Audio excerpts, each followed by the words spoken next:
ഹൈന്ദവ വിശ്വാസികള് ഏതൊരു നല്ല കാര്യത്തിന് തുടക്കം കുറിക്കുന്നതിന് മുമ്പായിട്ട് ഗണപതി ഭഗവാന്റെ അനുഗ്രഹം തേടാറുണ്ട്. വിഘ്നേശ്വരന്റെ പ്രീതിക്കും അനുഗ്രഹത്തിനും സഹായിക്കുന്ന ഒന്നാണ് ഗണപതി ഹോമം. ഹിന്ദു വിശ്വാസികൾ ഏത് പുണ്യകർമ്മം തുടങ്ങുമ്പോഴും ഗണപതിയെ ആദ്യം വന്ദിക്കുന്നു.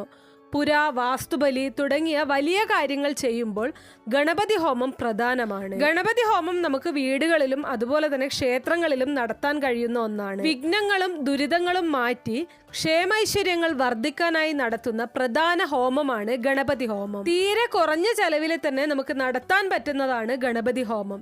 ഏറ്റവും വേഗത്തിൽ ഫലം തരുന്ന കർമ്മമാണ് ഗണപതി ഹോമം എന്നാണ് വിശ്വാസം. മാസം തോറും ജന്മനക്ഷത്രത്തിന് ഗണപതി ഹോമം നടത്തുന്നത് ജീവിതത്തിൽ ശ്രേയസ് ഉണ്ടാവുന്നതിനും സകല ദോഷങ്ങളും പരിഹരിക്കുന്നതിനും ഉത്തമമാണ്. ഒരു നാളികേരം കൊണ്ട് ഏറ്റവും ചെറിയ രീതിയിൽ ഗണപതി ഹോമം നടത്താം. നിത്യഹോമത്തിന് പതിവായി ഒറ്റ നാളികേരമാണ് ഉപയോഗിക്കുക. 8 നാളികേരം കൊണ്ട് അഷ്ടദ്രവ്യം ചേർത്ത് അഷ്ടദ്രവ്യ ഗണപതി ഹോമവും നടത്താം.